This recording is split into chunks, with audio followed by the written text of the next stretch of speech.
Thank you.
Là,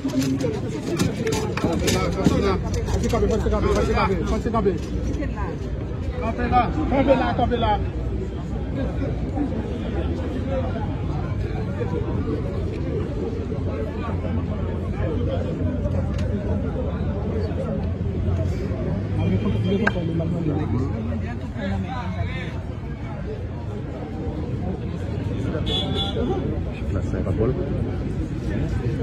Hein?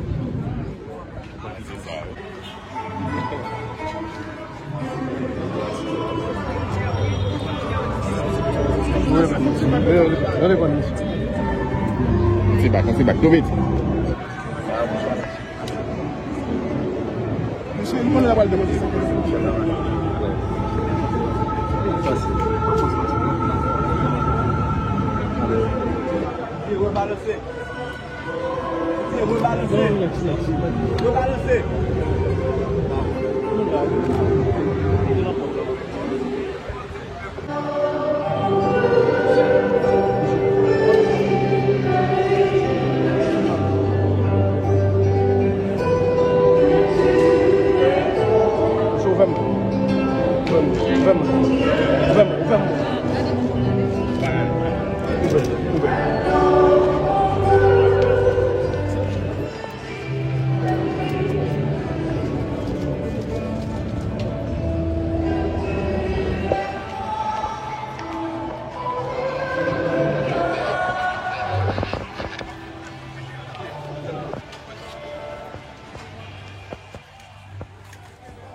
Yo, hey, tablet now won't fail work, won't fail work. Yes, zoom. What is zoom make it do? Been there. From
ton amour viscéral pour Haïti, ton engagement inconditionnel envers la jeunesse de notre pays, ton attachement à la culture haïtienne, ton amour des hommes et des femmes haïtiennes.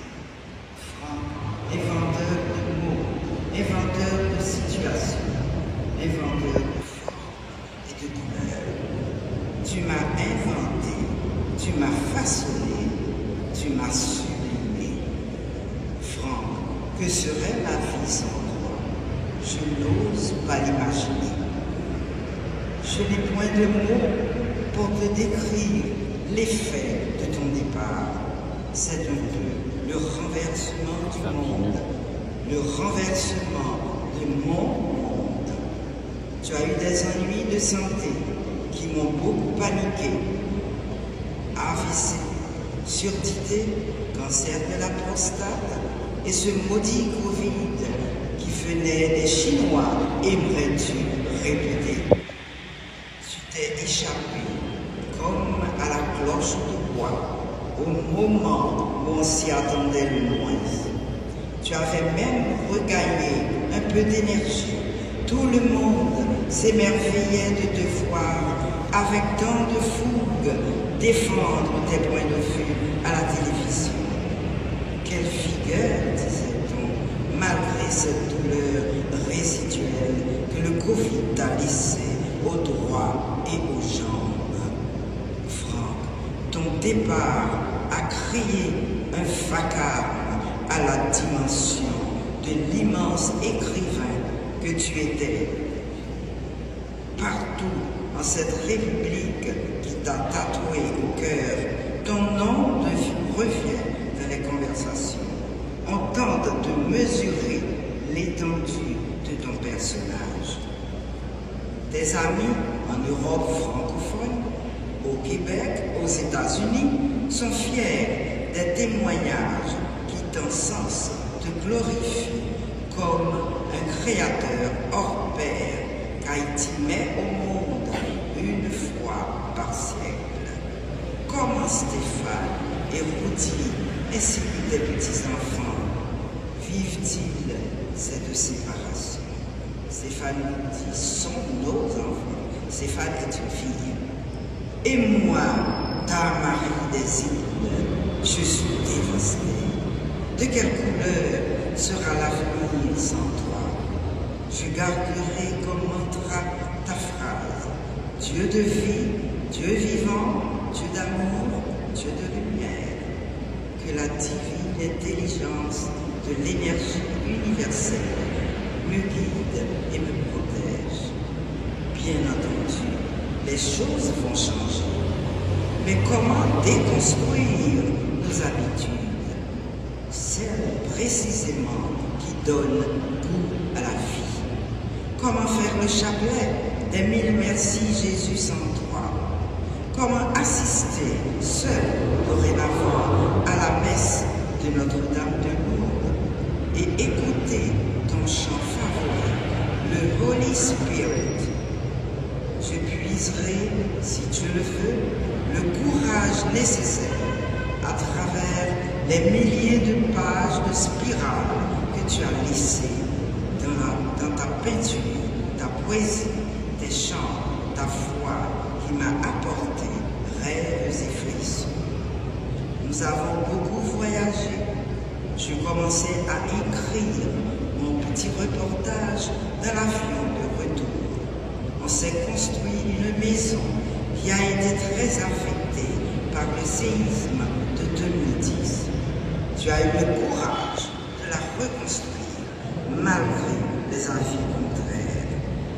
On y a reçu des présidents, des ministres, des ambassadeurs, des artistes, des écrivains, des gens d'église, des amis, des gens sans titre. Toujours avec la même chaleur, les mêmes égards et le même respect. Ta présence rassurait, ton discours apaisait, ton rire dynamisait. Comment allons-nous vivre sans tout cela? Dis-moi comment. Tu avais tes petits défauts, Faut-il les rappeler ici? Non, il ne faut pas le vouloir devant tes nombreuses qualités. Passons-les sous silence. Ils méritent guère notre attention. Tu parles toujours de la divine intelligence universelle. Ton énergie peut-elle se dissiper avec ton corps physique? Non, non, mille fois non. Tu as toujours respecté mes choix de catholique pratiquant, chrétienne, croyante. On faisait le chapelet ensemble, on jeûnait ensemble pour la paix en Haïti, pour la paix dans le monde. Seigneur, je te prie pour tous ceux qui, à l'image de Franck Etienne, portent la flamme de la création et de la pensée, les écrivains qui tissent des mondes avec leurs mots, les artistes qui sculptent la beauté dans le chaos et les enseignants qui éveillent les esprits. Dans un monde où l'obscurité menace trop souvent la vérité, où l'indifférence étouffe la parole, donne-leur la force de poursuivre leur mission avec audace et intégrité. Que leur engagement, nourri par l'héritage de ce grand poète, demeure une lumière dans la nuit et une source d'inspiration pour les générations à venir, gardant pour toujours vivant sa soif d'absolu et sa lutte insatiable et inlassable pour la liberté. Merci, mon mari, d'avoir été ce père qui s'est dévoué pour ses enfants, ce père à la sensibilité à fleur de peau, ce mari exemplaire qui aurait vendu son âme pour le bien de son épouse. Merci de m'avoir appris à chevaucher ma chute et mon cheval pour continuer le voyage. Merci de nous avoir fait aimer Haïti, cette terre que tu chérissais tant. Au revoir, mon géant. Merci.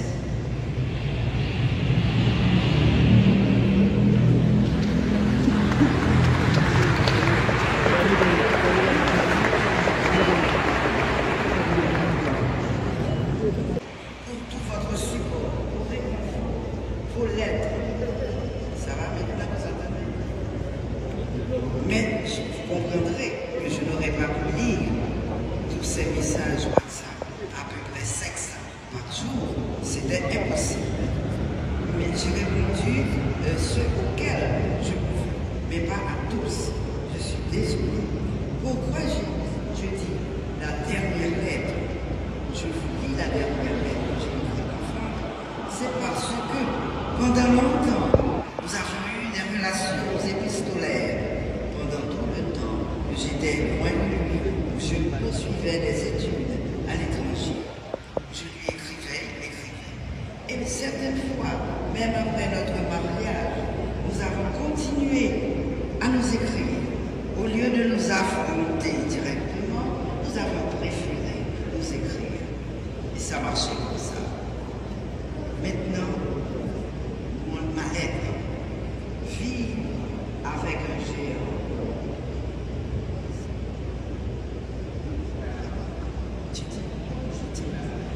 Franck, mon amour, c'est l'âme endolorie que je t'écris, cette ultime lettre avant ton départ.